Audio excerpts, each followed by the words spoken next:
Hey everybody, welcome back. Thank you for clicking this video and welcome back to VEDA Day 18.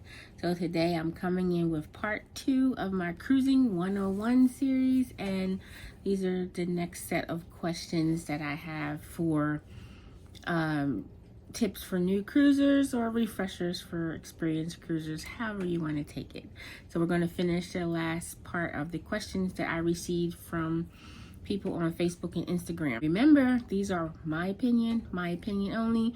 They are not to be taken as seriously as they could be. All cruising is individual. How I cruise may not work for you, and how you cruise definitely will not work for me.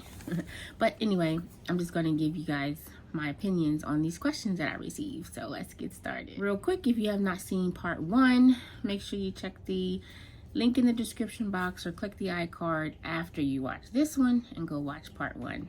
Okay, so the next question was elevator etiquette. Now, this should be common sense, because if you get in elevators in real life, it kind of works the same as cruising for the most part, I will say. I think the biggest part of elevator etiquette is when the doors open. If you're on the elevator, expeditiously walk yourself out.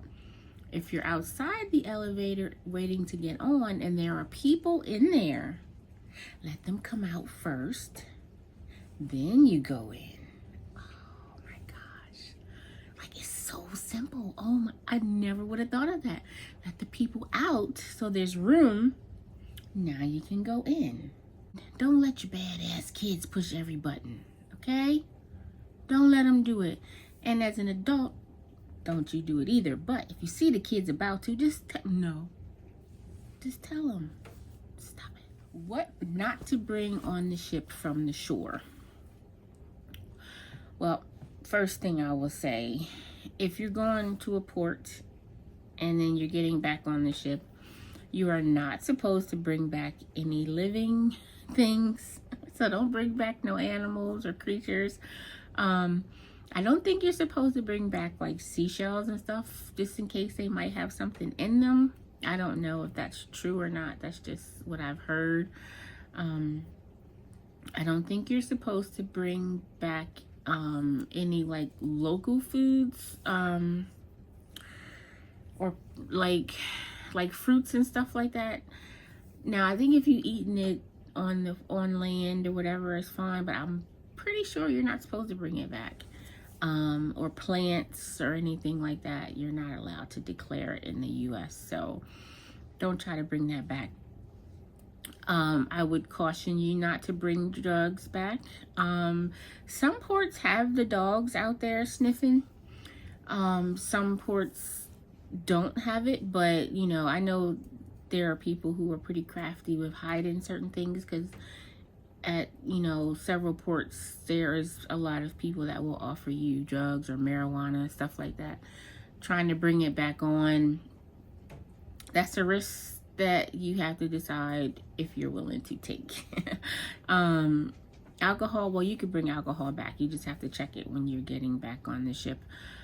But as far as I know, you're not allowed to bring back like local foods or drugs or plants or any like wildlife or anything like that.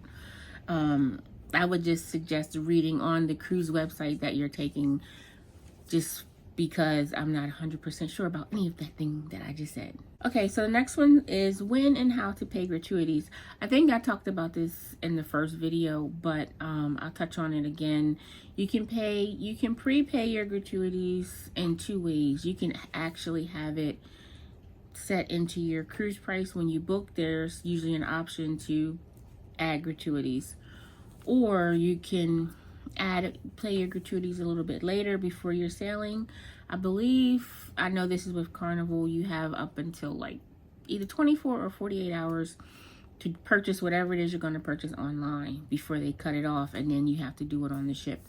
So you can pay up to a couple days before whatever your gratuities are, or once you get on the ship you can pay them.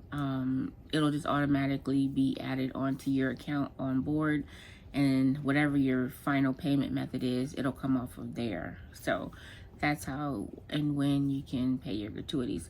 You can also choose to do like some people, when they first get on, they tip their room stewards or the bartenders. Some people feel it helps get better service throughout the ship. I don't do it, so I don't know if that's true or not. You can also tip at the end. If you did in fact receive wonderful service, you can give them an extra tip. And then of course tip as you go, your bartenders, your wait staff, or anybody else you feel gives you great service. How should I pay? Credit, debit, or cash?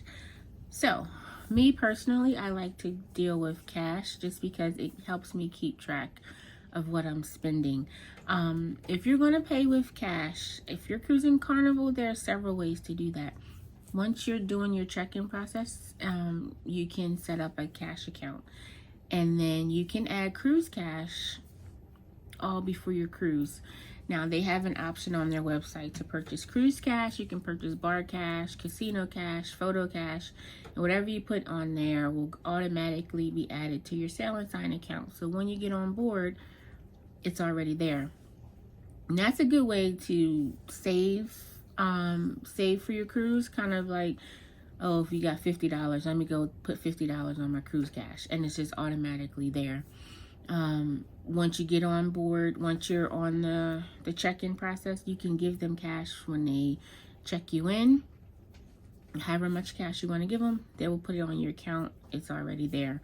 Once you're on board, you can go to the guest services desk and put cash on your account, or usually in the atrium area and then maybe near the casino area, there's kiosks, and you can use that and you can put cash in, which is also good because you can do it throughout the cruise anytime you want to add a little bit more cash. There you go. If you want to use a credit or debit card, when you're setting up your account, you would just give them that information.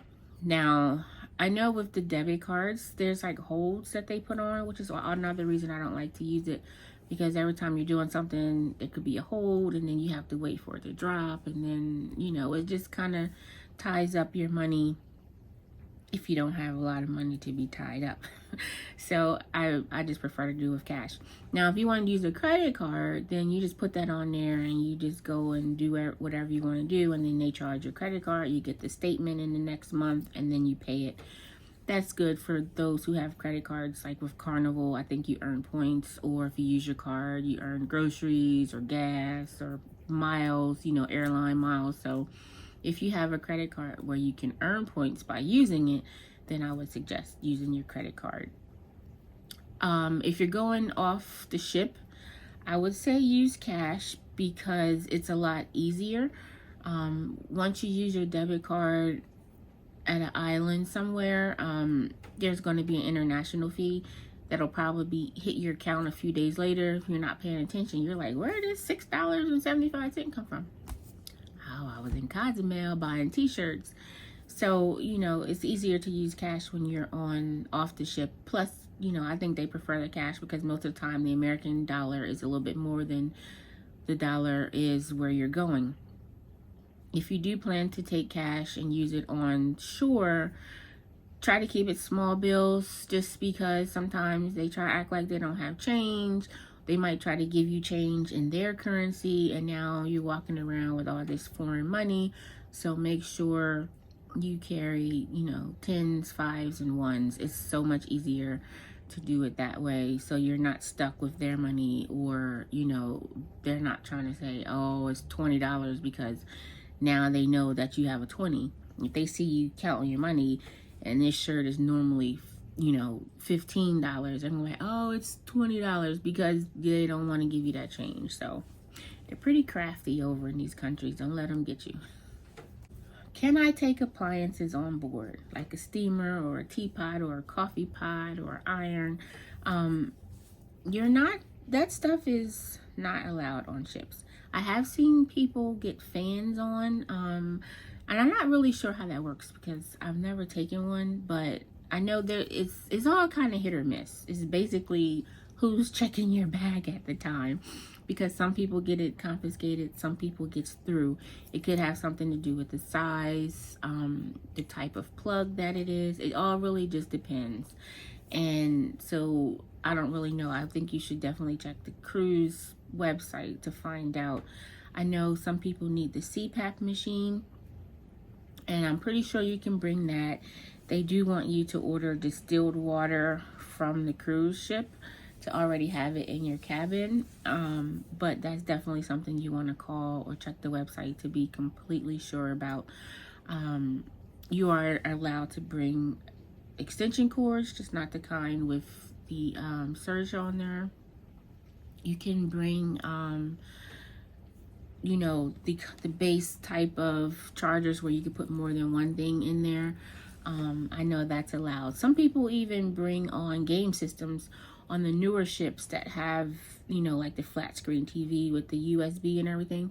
And I know some people, for their younger children or their teenagers or even their men who, you know, want some downtime, I have seen people bring on Xboxes and PlayStations and things like that. Best deck to have a cabin.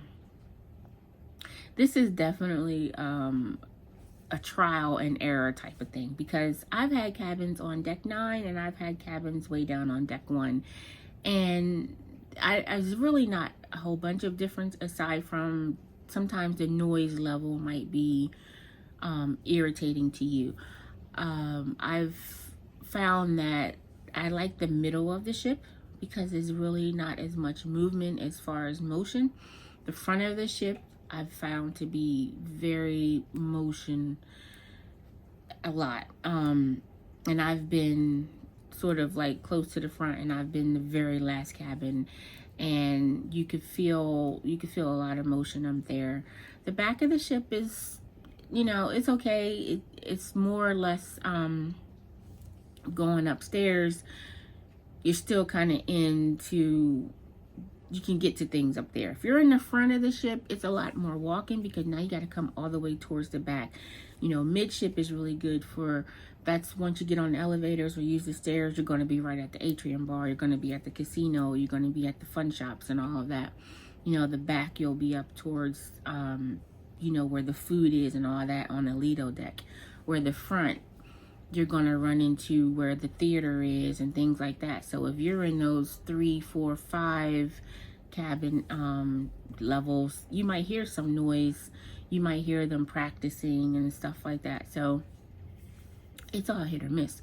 And then it goes into effect if you want an inside cabin, or if you want an ocean view, or if you want a balcony, because then that also will have an effect on where your cabin placement is. Some of the balconies are obstructed view, so you might have a lifeboat right above you or right in front of you, so you can't really see the ocean.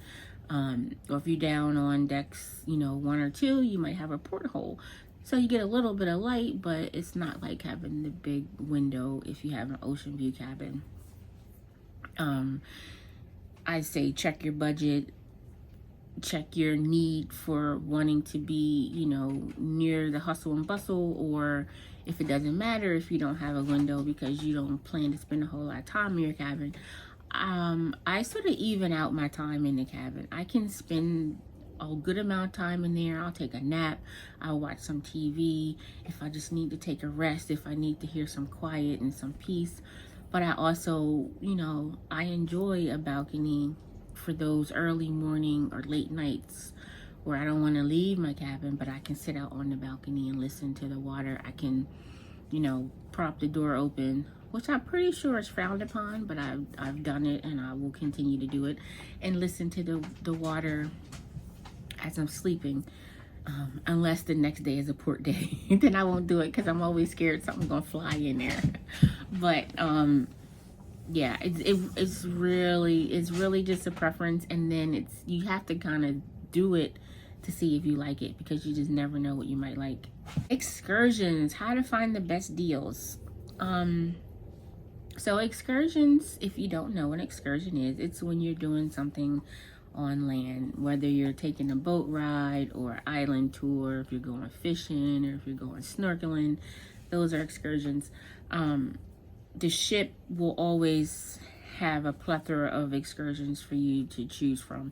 The ship will also always be your safest bet of not getting left in an island. If you book your excursion with your cruise company, something goes crazy wrong, you're late or whatever, the ship will wait for you. If you do not book it, and you book it with, George that you met on the pier because he offered you a wonderful tour for $7.99, and then he blow a tire on the way back, they're not going to wait for you. So that's a chance that you have to be willing to take. The good thing is the people on these islands know that the ship won't wait for you. These people are dependent on our money, on our business. They, this is what they're used to. So they know to get you back on time. They plan their tours. And so you have enough time to get back to the ship, to even get back to the port and do some shopping or other things if you want to do. I find that the price for excursions on the ship are a little bit more pricey because, the ship wants their cut as well. So they have to charge you a little bit more so they can get a cut, and then they can pay the third party of whoever's going to take you where it is you want to go. I have found I've done it all. I've booked with the cruise company. I've just randomly got off the ship and booked with somebody that I felt comfortable with. And I've also used third-party websites. Now, I have used shoreexcursioneer.com, shoreexcursiongroup.com, and then I've also just gotten word of mouth from people like, oh, call this person, they have a tour thing. I will say, if you get off the ship and you don't have anything planned and you meet somebody and they're like, oh, I can take you for this, just try to check to make sure they have a license, like a valid taxi license or something like that, just in case something happens. You can go back to their company and they can rectify whatever it is. If it's just a guy that, he's just trying to get a couple dollars and he got his own car, if something happens, it's all on you. There's nothing to back up what happened and to give you any money back or medical attention or anything that could happen. So just at least make sure that if you're booking somebody randomly, that they are licensed to do what it is they said they're going to do. Things to do on the ship that aren't as popular. I guess that is another subjective topic, because what I think is popular is not what everybody else thinks is popular. But I guess in general, I would think of maybe like going to the art auction. That's probably not the most popular thing to do unless you really are into art and you want to purchase some art pieces, or you just want to get the free drinks that they offer or the raffle. Also, something like going to the library on the ship. Most of the ships will have a nice quiet room, a library room. So they might have some books. You can go and check out a book. They have games in there. So, you might can go get a board game and play. That's another thing that's on there. Trying to think of what else is not as popular. Because most of the time I see everything, or maybe different beauty treatments, especially if you know that the charges in the spa can be a little bit pricey. So, like we went a few cruises ago, we went to the ladies' pamper party, and there was a good amount of people there, but there was also a lot of people that were like, what is that? Something that they never thought to do was to go to like the pamper party, or to have the foot analyzation thing that they do, where they, you put your foot down and they check your arches and things like that. So there's lots of things that the spa will offer throughout the day that might not be as popular, but it could be something interesting for you. Another thing that I found on one of my cruises recently was going to the towel making class. That was a lot of fun, and that was the first time I did that. Another thing is the Sea Day Crafts with Carnival. I think now they call it Make It with Michaels or something. But that's always a lot of fun. And it's always, just a nice little cheap craft. But it's something for you to do 9 o'clock on a sea day morning. Going to the Welcome Aboard show or the Fun Aboard, Fun Ashore show. The morning shows where the cruise director is up there doing like a morning talk show type of thing. And those are fun because a lot of times they'll have giveaways and stuff like that. So you never know, you might win something. Seasickness, how to avoid it. This is another topic I'm not completely versed on because I have never gotten seasick. Knock on some wood. But I know there are lots of things out there, like you can wear the patch behind your ear or the bracelets. You could take a pill. Excuse me. I know before guest services was giving out seasickness pills if you ask for it. I don't know if there's a charge, but that's something you can ask for if it's something that just kind of pops up on you. I think it's probably best to take it before the ship sails, so just in case you do start to feel seasick, it's already in your system and kind of working. If you know more about seasickness, please leave a comment down below so people can scroll through the comments and learn the ways of not to get seasick, because I'm really not that great at it. Cheers package. Okay, so my last cruise is the first time I ever got the Cheers, and I know every cruise company has their own type of beverage package, but I am going to talk about the one for Carnival. So Carnival has 2 beverage packages. One is bubbles, and that's unlimited sodas. And then they have the Cheers package where every adult in your cabin over 21 has to purchase the Cheers package. And for a daily fee, somewhere around $55, $56, you can have a limit of 15 drinks per day of alcoholic drinks. And then you can also have unlimited sodas, waters, juices, specialty coffee, milkshakes, I believe, maybe some energy drinks and things like that. And then it would go for every day of the cruise. I have found that I like the Cheers package a lot. When I'm on a cruise, I do indulge, and I have always just bought drinks. Each drink is, somewhere between $11 and $12. So if you're drinking 5-6 drinks a day, getting the Cheers package probably is a good idea for you, especially if you're going to drink water and soda and all that, because all those things really add up. So I enjoy the Cheers package.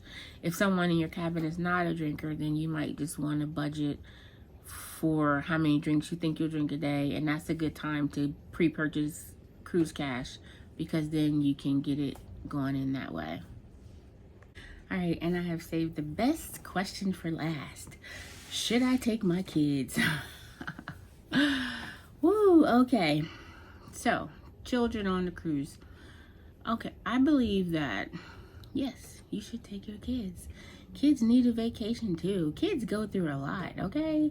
They might be wild and crazy, but they go through a lot. They got to get up early when you got to go to work. They got to go to school. They got to learn all these new things they don't know how to do.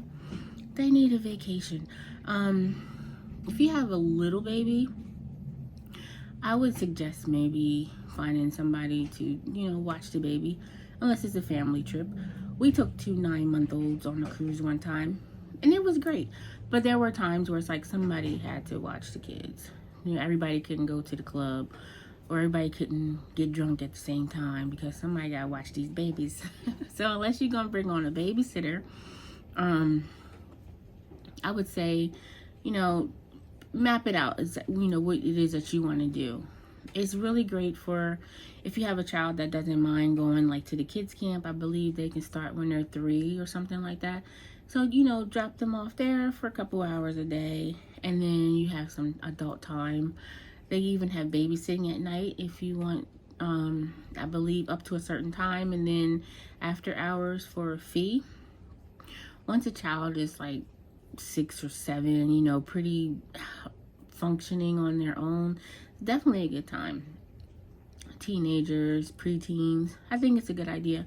I just think that, you know, set some rules for your children, especially if they're old enough to kind of wander around the ship by themselves. Still have rules, you know, don't talk to strangers, don't go in anybody's cabin, don't do anything illegal, you know, don't try not to bother people, don't run up and down the halls, you know, knocking on doors and all the stuff that we see kids do. Don't push all the buttons in the elevator. And then you have a child old enough to kind of can be flirty, you know, don't be out here mixing and mingling with people, if you know what I mean. You know, don't take drinks from people. Just have rules. You know your child. And let's never say, my child would never do that. Just like that meme. As soon as you say my child would never, they start nevering like they never before. So don't say what they won't do. Just give them boundaries. You know, give them limits. Give them room to explore and enjoy their vacation, but also know that you know, I'm still your parent and you still have to follow the rules. So that should be something that you should set aside for before you go. You know what I mean? Jennifer and I did a video one time of, you know, rules for taking kids on the trip. I'm going to leave that in the description box and I'll pop an iCard up. It's very interesting. And so I think everybody should take a look at it because it might be helpful if you plan to take kids on a trip. All right, there you have it. Thank you so much for watching.